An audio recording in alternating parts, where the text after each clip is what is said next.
Sommer es una de las profesionales y una de las expertas que goza en la Argentina de una amplia difusión. La hemos leído, la leemos y seguimos con mucha atención su producción en el terreno de la literatura.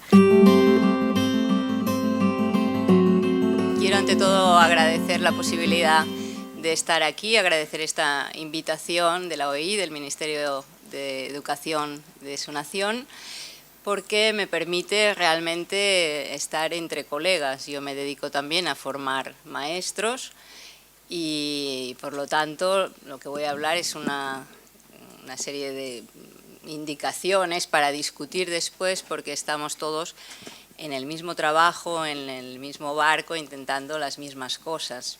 Hablamos de literatura. Entonces, una cosa que nos parece básica para hablar y para que nuestros alumnos profundicen en ella es realmente para qué sirve. Porque mis alumnos, cuando ven libros infantiles, enseguida dicen: va muy bien para trabajar la granja. Bueno, sí, pues hay animales y uno cuando trabaja la granja puede tener esos cuentos ahí, pero ¿para qué sirve realmente la literatura? Porque si uno no sabe para qué sirve una cosa, no se esfuerza porque esa cosa esté ahí. Bueno, pues entonces empezaba un poco por esta cuestión, ¿no? ¿Para qué sirve la literatura? ¿Cómo la literatura, desde el inicio, sirve para alcanzar el poder de la palabra y de la representación cultural de uno mismo y de su realidad? Y es por eso que todas las culturas tienen literatura, siempre han tenido literatura. La literatura es algo que el hombre ha producido desde que es un ser humano, ¿no? Y quería marcar algunos ejemplos para ver cómo está desde el inicio, qué es lo que queremos decir cuando decimos que la literatura produce representación de la realidad. La literatura hace dominar el lenguaje asociado al pensamiento, no solo que haga aprender palabras o estructuras sintácticas, sino que es algo mucho más profundo, ¿no? En la literatura los niños aprenden a descubren, que existen palabras para describir el exterior, para nombrar lo que ocurre en su interior y para hablar sobre el lenguaje mismo.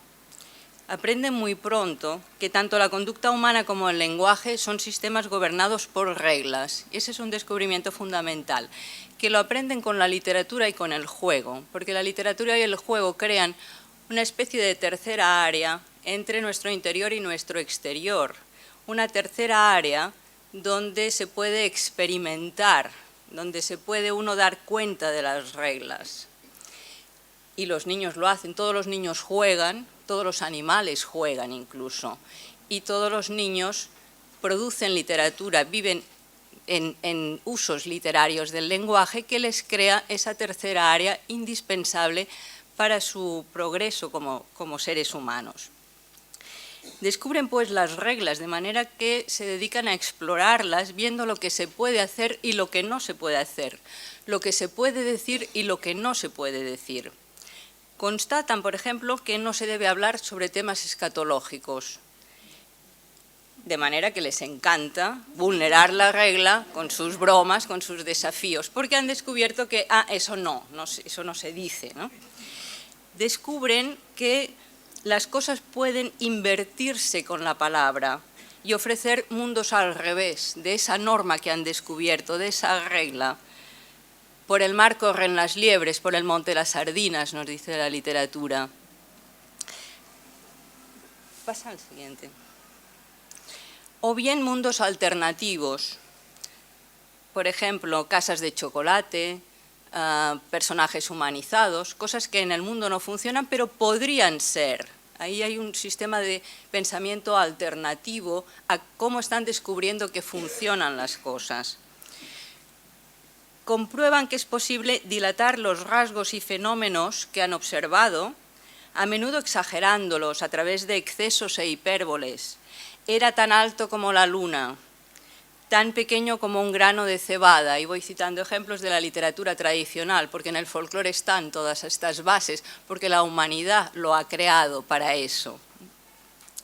O en motivos concretos, las mesas de la abundancia, ¿no? Esas exageraciones, por ejemplo, o a veces ampliando imaginativamente las capacidades que los humanos tienen y querrían ampliadas, e inventan prótesis para ampliarlas, pero están ya en la literatura para poder imaginarlas, porque si no se imaginan no se pueden inventar.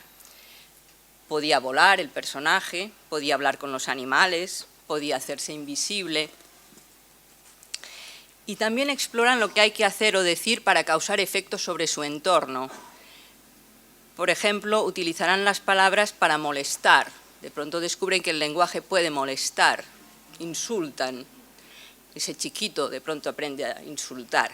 O para oponerse a las órdenes, lo primero que hace es decir no, una sola palabra, pero eso se va a ampliar, ¿no? O ya más finamente, para rehuir un reto, fingiendo debilidad, para reconciliarse, para recabar mimos, va aprendiendo que las palabras sirven para estas cosas y la literatura le ofrece amplios ejemplos de eso. Pero no solo aprende que existen reglas, sino que hay toda una serie de convenciones menores que organizan esas reglas. Al jugar y al producir y usar la literatura, sobre todo la tradicional, aprenden que hay fronteras que delimitan esos espacios, rituales que marcan los distintos niveles de realidad, de modo que pueden entender pues, convenciones que aíslan ese mundo imaginado de la narración verbal. Había una vez y ahí empieza otro mundo. O fingen voces mientras juegan, la del monstruo que les persigue, la voz maternal al dirigirse a sus muñecos. Por lo tanto, están preparados para hallar la mezcla de voces del narrador y los personajes que van a encontrar en los cuentos. Organizan el espacio de ficción anunciando esto era un jardín, esto era un caballo, de manera que el uso de la metáfora no les ofrece mayor dificultad. Descubren que el discurso puede encerrarse o negarse a sí mismo. ¿Quieres que te cuente el cuento de María Salamiento? Yo no digo que... no sé. Así que ahí está la paradoja o la metaficción. Observan que pueden llamar la atención de los demás planteando enigmas y adivinanzas o sentirse ellos hábiles resolviendo ese desafío intelectual.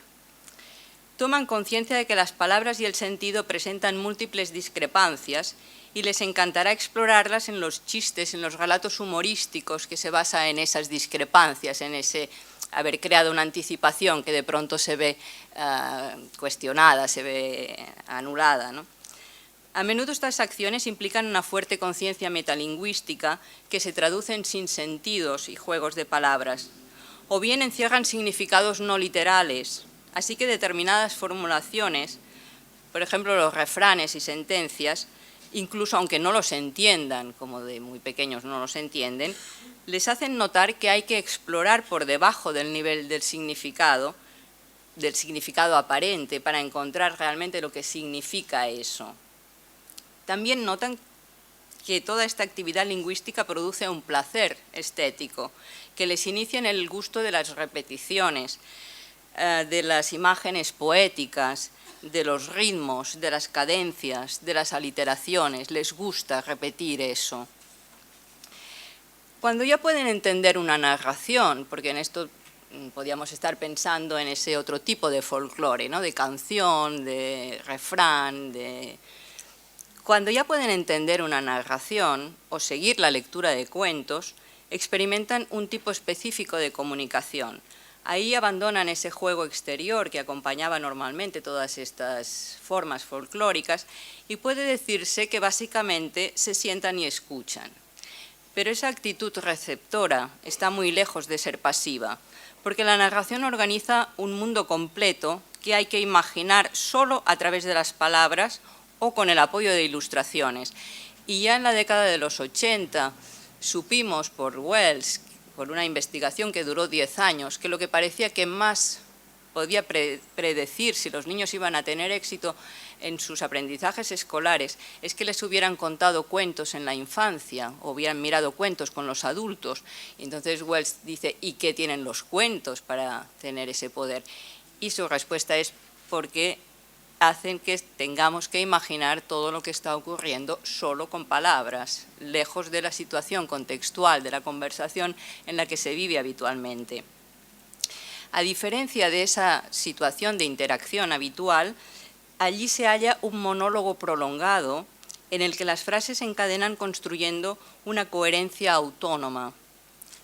Lo que en la vida real son acciones simultáneas, están pasando muchas cosas al mismo tiempo alrededor del niño y un fluir del tiempo, en la narración esas acciones y ese tiempo se fijan y se simplifican, es mucho más simple lo que pasa en un cuento que lo que está pasando en cualquier situación a la vez, y se ordenan en un inicio, un desarrollo causal, que una cosa causa a la otra, cuando en la realidad es tan difícil de establecer eso, y una conclusión, o sea que es un esquema mucho más simple que hace que el mundo se vuelva mucho más comprensible, asimilable para el niño. Durante ese proceso se enlazan voces que exigen ser distinguidas, se suceden acciones que necesitan ser relacionadas unas con otras, se muestran conductas y emociones que pueden ser contempladas y meditadas con calma. Se abordan puntos de vista que favorecen la descentración de uno mismo. Muchas veces en los cuentos, para entenderlo, uno tiene que ser ese personaje y a la vez ese otro personaje para entender qué le pasa a uno y qué siente el otro cuando ese... O sea que a la vez tiene que situarse en distintas personas, ¿no? Sentir de distintos modos. Y se amplía su experiencia con experiencias lejanas que le hablan de cosas distintas de las que él vive. Cuando el cuento termina, uno siempre puede volver a él, otra vez, cuéntamelo otra vez, dándose cuenta de la estabilidad de esas formas y de la estabilidad del escrito, sobre todo, y a la vez comprobando que existe el poder de transformarlo si uno lo desea. Todo este proceso, todas estas acciones que he estado enumerando, son muy exigentes desde el punto de vista del desarrollo del pensamiento. Atañen a aspectos como la memoria, la anticipación, la formulación de alternativas, la concentración en la construcción de la realidad, en definitiva, a través del lenguaje. Y esa es la primera cuestión que quería suscitar, el ver cómo la literatura no es un adorno estético, no es un añadido, que por una parte están los aprendizajes y por otro está la literatura como quien un día pues, se va a comer algo especial o se va a pasear por el bosque, sino que es que la literatura se inventó, es un decir, nació con los humanos justamente porque está entrenando nuestra manera de ver el mundo, nuestra manera de pensar, nuestra manera de gozar, nuestra posesión de la palabra. Y los humanos somos seres poseedores de palabras. Entonces, si los maestros entienden la importancia de ese acceso al lenguaje, que es lo que condiciona cualquier aprendizaje en los humanos, pues creo que la literatura tiene muchos menos problemas para quedar arrinconada, porque uno tiene conciencia de la importancia que tiene eso. En este momento la literatura oral, la literatura de tradición oral, en nuestras sociedades tiene un traspaso más problemático, porque hemos evolucionado a sociedades urbanas, donde realmente ese tipo de juego en la calle, esas nanas, esas canciones, pues en muchos casos se están perdiendo y la escuela de pronto es el reducto de ese traspaso. Y eso es fundamental para los niños, porque ahí están realmente las bases del desarrollo literario. Está todo, o sea, si vamos a mirar, ahí están todas las cosas. Entonces es muy importante que la escuela en estas primeras edades realmente utilice mucho la literatura de tradición oral. Pero aparte del lenguaje, también es un ejemplo de cómo la literatura proporciona un conocimiento cultural compartido, que es el que nos hace sentirnos sociedad, que es el que permite la comunicación, en definitiva, entre las personas. De cualquier cosa, de cualquier pequeño ejemplo en la literatura de tradición oral, podemos tirar de hilos culturales que realmente nos dan la idea de cómo el haber leído, el conocer esos cuentos, supone un bagaje muy importante para entender después cualquier obra literaria o para moverse culturalmente. La literatura hace el mundo más inteligible, de manera que nos hace más inteligentes, ¿no? Porque en definitiva es eso, ¿no? Entender las cosas. Pero también los niños lo hacen a través de la literatura infantil actual, de los libros infantiles, que a veces son libros de tradición oral, pasados a escritura y a ilustración, pero a veces son de nueva creación. Ya en los primeros niveles empieza esa gran discusión sobre el acceso a los clásicos, que la escuela tiene la obligación de poner esa herencia cultural en manos de los niños. Bueno, pues en los primeros niveles eso ya puede existir a través de los clásicos infantiles o incluso a través de la narración oral por parte del maestro de clásicos que no son infantiles. Por ejemplo, pues se puede contar la Odisea tranquilamente por capítulos, pero también se puede contar Peter Pan o se puede contar Pinocho, o los niños pueden leer Babar, que es un clásico infantil ya, porque la literatura infantil de autor ya empieza a tener sus décadas y por lo tanto sus clásicos. Ya sabemos qué libros son esos que han resistido el paso del tiempo y continúan pudiendo decir cosas interesantes a sus lectores actuales, que en definitiva es lo que es un clásico. En El contador del cuento lo ponía como ejemplo de cómo también los libros infantiles recuperan textos antiguos, no creados ex profesos ahora, como en este cuento de Saki, que es un autor pues, reconocido y de adultos, y en cambio de pronto ahí hay un cuento maravilloso, irónico, divertido, que está al alcance de los niños a través de la literatura infantil.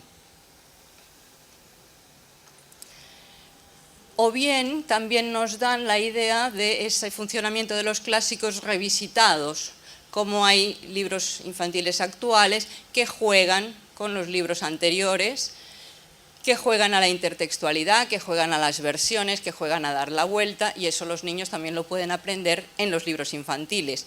Tenemos aquí Frederick, por ejemplo, de Leo Leoni, que reproduce, que dialoga con la fábula de la cigarra y la hormiga, pero dándole la vuelta, porque aquí Frederick, todos son ratoncitos, pero hay unos que trabajan recogiendo grano para el invierno, menos Frederick, que está ahí contemplando, y los demás le dicen, y tú no trabajas, pero sí trabaja, porque él está recogiendo la poesía que existe en los colores, y después cuando estén todos ahí dentro, escondidos en la madriguera, pasando el invierno, le dirán, Frederick, cuéntanos cómo eran los colores. Entonces ahí hay una vuelta y un juego con la fábula de la cigarra y la hormiga, y este juego con los clásicos los niños también lo aprenden en los libros infantiles, pueden aprenderlo ahí. También los libros infantiles programan como escaleras de aprendizaje porque van complicando las condiciones de enunciación. Por ejemplo, la de la estructura. O sea, un cuento como Olivia es un cuento simple, con muy poco texto, en el que hay unas acciones que realiza esta cerdita muy divertida que es Olivia. Ese es un primer cuento, pero después hay otro paso y la literatura infantil va haciendo pasos y la experiencia social de recepción de los niños va dándoles libros más complicados estructuralmente en sus elementos narrativos a medida que crecen. Por ejemplo, el tiempo es algo muy difícil, los cambios en el tiempo, empezar por un flashback o este juego de alterar el tiempo narrativo es muy complicado para los niños que no dominan el tiempo, entonces normalmente no hay libros para niños muy pequeños que utilicen ese recurso. De pronto hay libros que lo utilizan y los mediadores tienden a pensar que ese libro se tiene que dar más adelante porque es que si no, no lo entienden bien, ¿no? Pues los libros van graduando esa complejidad cada vez mayor en todos los elementos narrativos. Pues los libros infantiles se gradúan en todos los elementos, en la voz narrativa, en la estructura narrativa, en cualquier cosa, en los personajes, en todo. También introducen en distintos tonos artísticos, por ejemplo en tonos más poéticos, como el maravilloso viaje a través de la noche, donde vemos personajes un poco extraños para un libro infantil, ¿no? Como ese señor ciego que anda por ahí, pero que en cambio van formando un imaginario colectivo de personajes que funcionan mucho en nuestra cultura. No sé, el imaginario del circo, por ejemplo, da mucho de sí en los libros, ¿no? O, bueno, pues esos libros van entrando también personajes, tonos, tipos de voces a los que los niños se van acostumbrando, los van recibiendo. O en cambio libros humorísticos.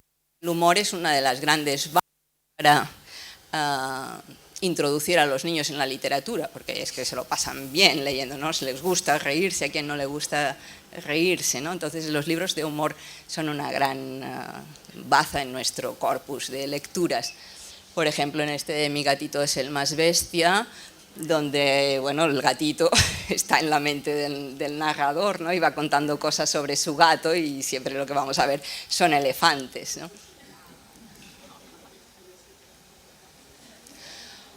O le va a dar también referentes de sus culturas o de culturas lejanas, como El dueño de la luz, una leyenda india, indígena, o otro tipo de voz, de tono, aquí entramos en la leyenda, que es muy distinto que entrar en un tono humorístico o en un tono poético. En los libros infantiles encontramos todo tipo de tonos, todo tipo de géneros, y entonces podemos armar realmente un corpus de lectura que vaya abriendo un abanico importante para los niños si lo planificamos.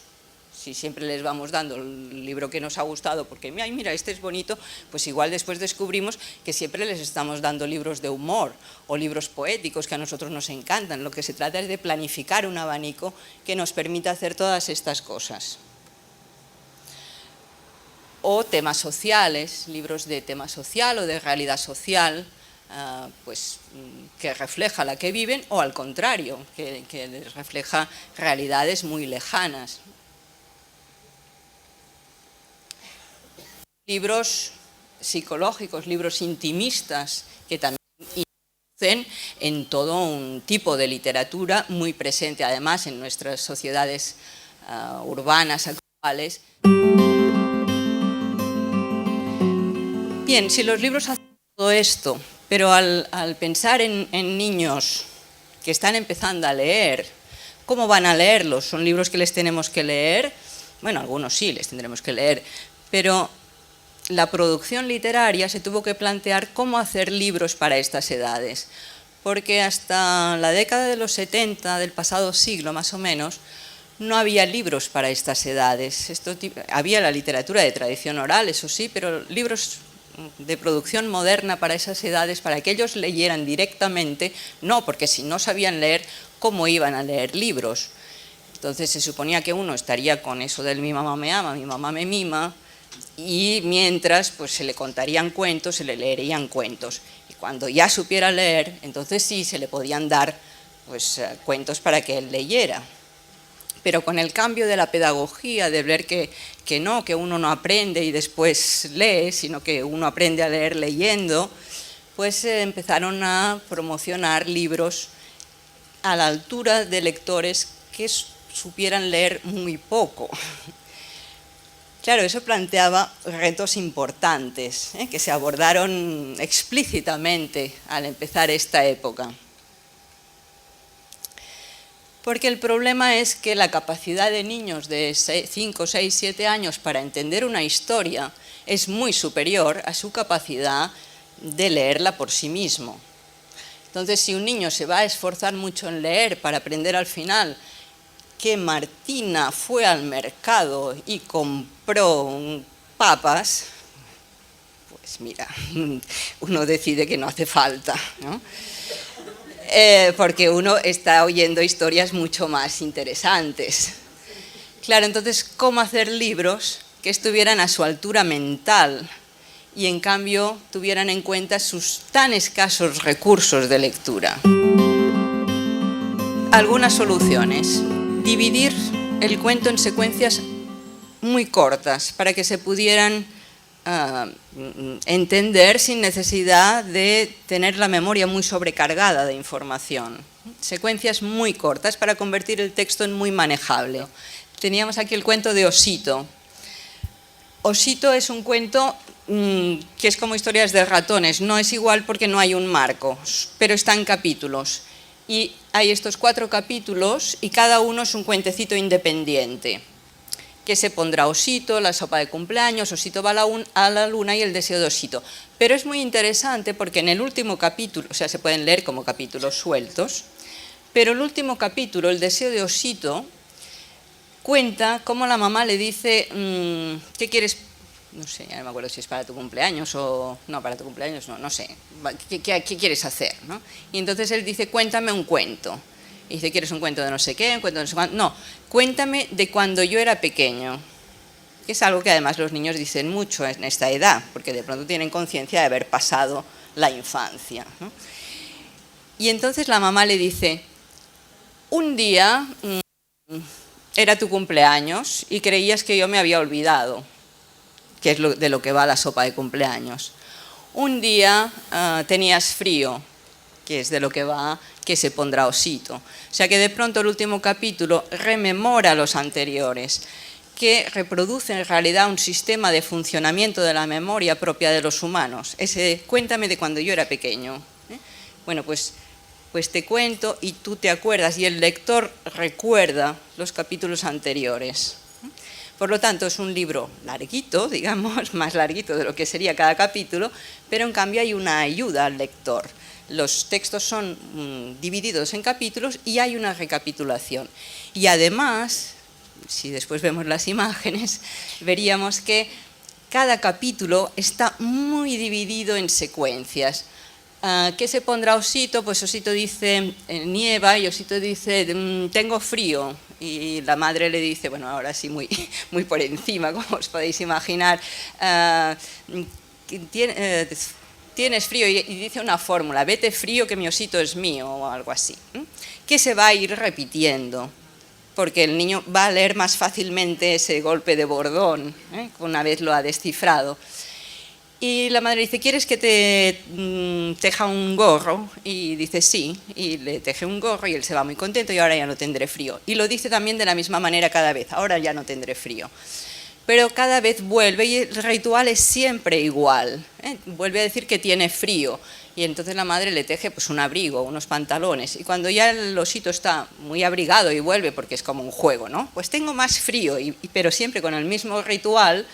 La madre le dice, ¿tienes más frío? ¿Quieres que te haga un abrigo de piel? Y el osito dice, sí. Y entonces le quita el gorro, le quita todo y queda el osito otra vez normal y se va muy contento y dice, ahora ya no tendré frío. Entonces hay ese juego de aumentar, de volver a bajar, muy ritualizado. Los personajes dicen mucho las mismas cosas con pequeñas variantes, de manera que eso facilita mucho al lector. Por ejemplo, la imagen puede describir a los personajes, no hace falta describir al personaje porque ya se ve en la imagen, pero también pueden describir las acciones. Por ejemplo, en la rebelión de las lavanderas dice, todos aquellos que intentaron detenerlas acabaron muy mal, y el texto no dice más, pero la ilustración sí dice lo que significa ese muy mal, de manera que no hace falta decirlo ahí, O sea que hay una parte de la información que la imagen la toma y aligera el texto sin perder gracia en la historia, porque recordemos que el reto es contar historias a su altura. O bien en esta, no nos podemos dormir, donde hay unos niños que dicen no nos podemos dormir y su abuelo les dice, pues sí que es raro, una vez yo cuando era pequeño tuve el mismo problema, y empieza a contarles lo que hizo. Empieza a contarles lo que hizo, pero van saltando de tiempo, porque de pronto él está hablando de un tiempo pasado, cuando él era pequeño, pero el cuento cada vez vuelve a la situación real y los niños le hacen preguntas, ¿y no tuviste miedo? ¿Y no te pasó no sé qué? O sea que hay una alteración del tiempo cuando decíamos que alterar el tiempo es complicado. ¿Cómo lo soluciona el libro si quiere jugar a eso, si quiere alterar el tiempo? Con la ayuda de la imagen. Porque la imagen que hace, cuando se está hablando de la historia pasada, va a estar siempre recuadrada. Y cuando se habla del actual va a estar sin recuadro. y el personaje que aparece, que es un niño chiquito, pero tiene bigote. Ese bigote, que no es cano, además, pues recuerda que ese personaje es el abuelo. Entonces la imagen está dando claves, que además son humorísticas, con este detalle de poner bigote pero no cano, para